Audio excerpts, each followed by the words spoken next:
Hi everyone, welcome to new video, new blog, new day. तो आज का जो वीडियो है वो है कि एक्सपेंसेस के बारे में कि 2025 में अगर आप जर्मनी में आते हो और आप स्पेशली जॉब के लिए या फिर स्टूडेंट या फिर जो नॉर्मल एवरेज लिविंग एक्सपेंसेस होते हैं वो कितने हो सकते हैं और क्या सीन है उसका, है ना। और स्पेशली जॉब का, है ना, जो लोग जॉब कर रहे हैं और सिंगल है तो कितना खर्चा आता है उसके बारे में है।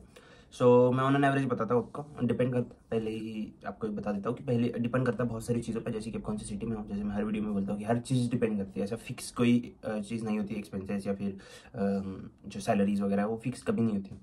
तो सिर्फ हाउस बिल्डिंग में फिक्स सैलरीज होती है और वो हर साल बढ़ती है।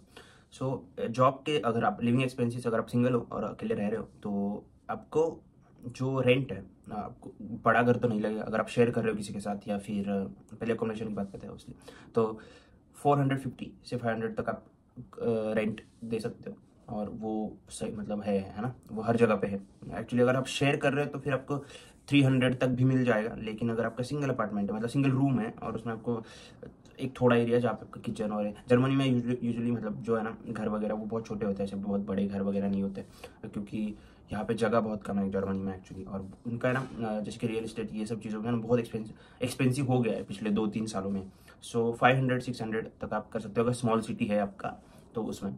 बड़े सिटी में और ज़्यादा हो सकता है, लेकिन अगर मतलब अच्छा अगर आपको अकोमोडेशन चाहिए तो 500 तक आपको मिल जाता है ना। उसके बाद उसके लिए डिपॉजिट भी लगता है, आपको डिपॉजिट देना होता है पहले। तो डिपेंड करता है, जैसे कि अगर आप सिंगल मतलब स्टूडेंट हो या फिर किसी कंपनी के थ्रू अकोमोडेशन नहीं ले रहे हो तो आपको डिपॉजिट देना पड़ता है। और फिर अगर आप किसी कंपनी के थ्रू ले रहे हो, जैसे कि आपकी कंपनी आपको प्रोवाइड कर रही है और वो लोग रेंट आपकी सैलरी से कट कर रहे हैं, तो फिर आपको डिपॉजिट देने की ज़रूरत नहीं होती है, वो लोग ये सब करते हैं। और उसमें डिफरेंस है, जैसे कि आप कुछ अपार्टमेंट जो होते हैं वो 500 में भी आपको कुछ नहीं देते, जैसे कि 500 में भी आपको कुछ नहीं देते, जैसे कि इतना फर्निश नहीं होता है और फिर बहुत सारी चीज़ें वहाँ पे नहीं होती है। तो लेकिन अगर आप जॉब कर रहे हो और आपकी कंपनी आपको दे रही है, स्पेशली होटल में जॉब कर रहे हो, तो फिर होटल की जो जॉब कंपनी है वो आपको प्रोवाइड करे अकोमोडेशन, तो उसमें ऑलमोस्ट 90% सारी चीज़ें होती हैं और 10% तो आप ले सकते हो।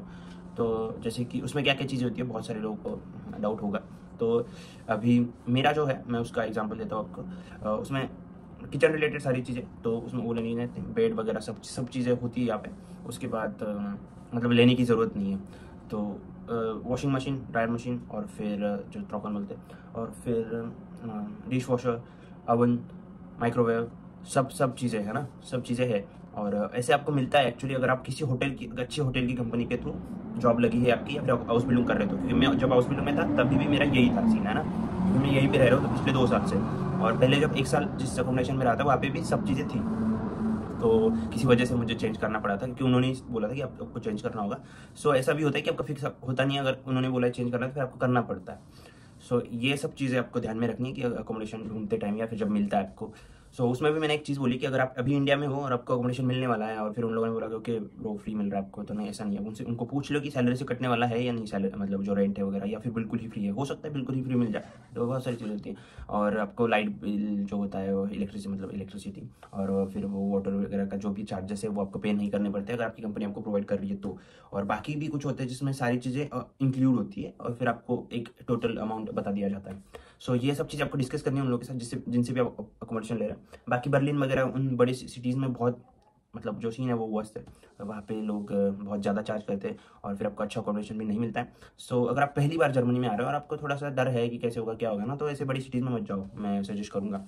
सो लेकिन जो भी गए हैं तो, और अगर आपके ऊपर कॉन्फिडेंस है कि सब चीज़ें हो जाएगी तो फिर ठीक है ना।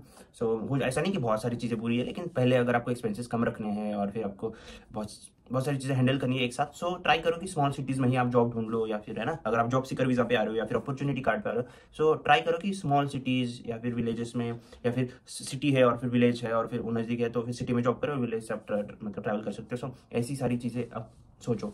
सो आई थिंक वो आपके लिए बेनिफिशियल रहेगा। सो ये हो गया अकोमोडेशन का। फिर बाद में आते फूड पे आता है ना। सो फूड का क्या सीन है, अभी अगर स्पेशली मैं 2 चीज़ों में डिवाइड करता हूँ, होटल जॉब्स और जो बाकी सारी जॉब्स हैं। ऑब्वियसली होटल में अगर आप शेफ हो या फिर होटल के किसी भी डिपार्टमेंट में आप काम कर रहे हो ना, तो आपको खाना 1 या 2 टाइम का वहीं पे मिल जाता है, तो आपको बस 1 टाइम का बनाना है। सो ये एक्सपेंसेस आपके कम होते हैं, जैसे कि चार्ज करते लोग। मेरा अभी जॉब मेरी जो लगी लास्ट वीडियो आपने देखा होगा, उसमें मेरे 100 यूरोज कट हो रहे हैं खाने के, है ना, पूरे मंथ के। और फिर मुझे 3 टाइम का खाना मिल जाता है। सो डिपेंड करता है कि कैसा आपका सीन है, कहाँ पे काम कर रहे हो। और अगर नहीं दे रहे वो लोग, सो तो फिर आपको घर पे बनाना पड़ेगा। और फिर घर पे लेकिन जितना मैंने देखा है इंडिया में भी काम, मतलब जो मैंने इंटर्नशिप करी थी और जो होटल का जो भी है ना पूरे वर्ल्ड में, आपको खाना वहीं पे मिल ही जाता है 99% जो मैंने देखा है। एक टाइम का मिल तो मिल ही जाता है आपको। सो और वो खाना अच्छा होता है, ऐसा नहीं कि बहुत बुरा होता है। अगर आप सारी चीज़ें, बहुत ऑप्शंस होते हैं आपके पास, सो ऐसा नहीं कि बहुत बुरा होता है, हो काम चल जाता है आपका। और बहुत न्यूट्रिशंस भी हो, मतलब न्यूट्रिएंट्स भी होते हैं उस खाने में। वो सब सोच के ना वो लोग खाना रखते हैं, क्योंकि सब चीज़ें, क्योंकि उनको भी चाहिए होता है कि जो एम्प्लॉयर है उनकी हेल्थ अच्छे रहे, तो वो सब सोच के ही वहाँ पे सब वो जो मेन्यू है एम्प्लॉयज़ के लिए वो रखा होता है। सो ऐसा मत सोचो कि आपको सब चीज़ें घर पे ही करनी पड़ेगी।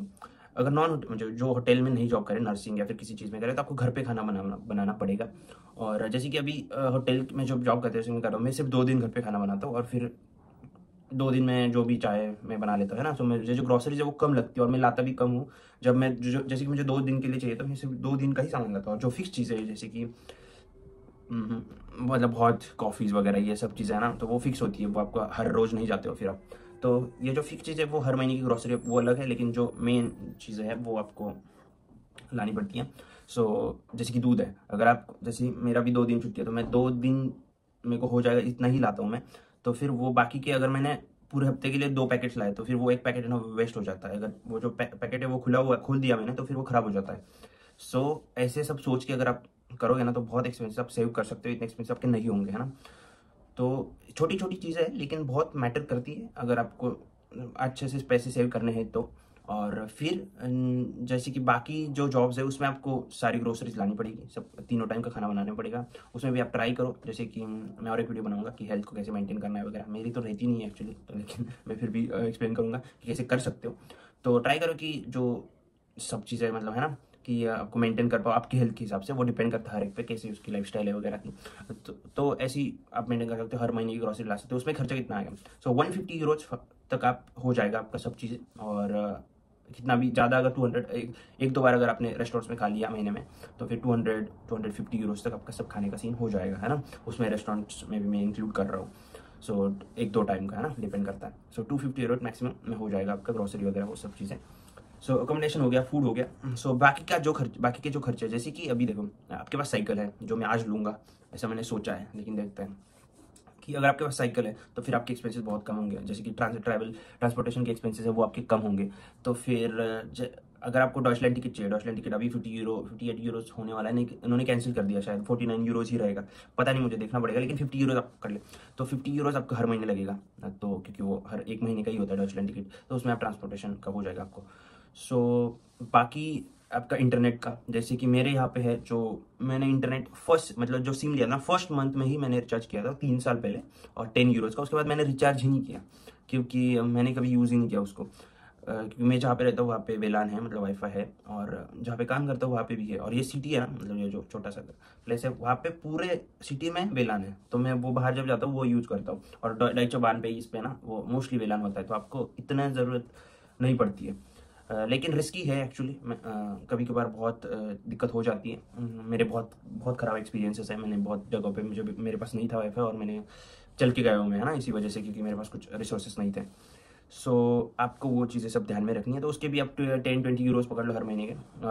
एक्चुअली इंटरनेट बहुत महंगा है यहाँ पे, जियो जैसा, अपने इंडिया जैसा नहीं है कि आपने 3 GB यूज़ कर लिया हर दिन में। तो क्योंकि मैं भी करता था और बहुत ज़्यादा है वो एक्चुअली, लेकिन यहाँ पे बहुत महंगा है। सो ऐसी सारी चीज़ें हैं। ये तो हो गया बेसिक, है ना। ये चीज़ें तो आपको लगनी ही वाली, जिसके अकोमोडेशन, फूड, इंटरनेट और ट्रांसपोर्टेशन, ये चीज़ें लगनी ही वाली है आपको। बाकी आप डिपेंड करता है हर एक पे, आपकी लाइफस्टाइल पे कि आप कितने खर्चे करते हो। और यहाँ पे कुछ शॉप्स भी हैं, जैसे कि नेटो, ग्रोसरी बहुत चीप मिलती है और अच्छी भी होती है। कीक है जहाँ पे आपको कपड़े वगैरह नॉर्मल, है ना, जो आप ले सकते हो, या फिर जो भी घर में चीज़ें लगने वाली आपको वो ले सकते हो, इतनी एक्सपेंसिव नहीं होती हैं। सो कुछ शॉप्स होते हैं बस वहीं से ले सकते हो। बाकी तो डिपेंड करेगा आपके ऊपर, है ना, वो फिक्स नहीं है। लेकिन ये जो है फिक्स खर्चे होते हैं, वो आप कैलकुलेट कर लो अभी कितना होता है, क्या होता है ना। और उससे आपको पता, एक अंदाज़ा आ जाएगा कि मुझे मतलब इतना खर्चा होगा अगर मैं जॉब कर रहा हूँ तो। और स्टूडेंट या फिर जॉब्स बिलोंग कर रहे हैं उनमें क्या होता है कि बहुत सारी चीज़ें उनको फ्री भी मिल जाती है, तो फिर उसमें कम हो जाते हैं। लेकिन ऑन एन एवरेज मैं बता रहा हूँ बस कि इस वे में आपके खर्चे हो सकते हैं। और ये रियलिटी है जो मैंने एक्सपीरियंस किया है और मैं कर रहा हूँ अभी, तो वही मैं आपको बता रहा हूँ। डिपेंड करता है आप किसके भी, मतलब हर एक का एक्सपीरियंस अलग होता है। तो अगर आपको कुछ भी डाउट्स है तो आप कमेंट कर सकते हो, और फिर बाकी के वीडियोस तो आएंगे है ना। बाकी सारे वीडियोस आपने देख ही लिए होंगे, मैं से हर वीडियो में होप कर रहा हूँ। सो आई होप कि ये वीडियो भी आपको इन्फॉर्मेटिव लगा होगा। और कुछ एडिट करने की ज़रूरत है क्या वीडियोस को, मुझे बता दो कमेंट बॉक्स में। और फिर मैं बहुत सारे कमेंट, अगर आपका क्वेश्चन है ना तो पूछ लो इसी वीडियो में, क्योंकि फिर मैं नेक्स्ट वीडियो है ना कि वो मैं इसमें Q&A बनाऊंगा, इसमें आपके जो क्वेश्चन है उसके आंसर्स मैं दूंगा इस वीडियो पे, और फिर वो वीडियो अपलोड कर दूंगा। तो जो भी बहुत सारे लोगों के डाउट्स होते हैं, शायद आपके भी सेम डाउट्स हो, तो आपको पता चल जाएगा। तो please subscribe, please like my video, please share करो, क्योंकि शेयर करना बहुत ज़रूरी है। Thank you so much.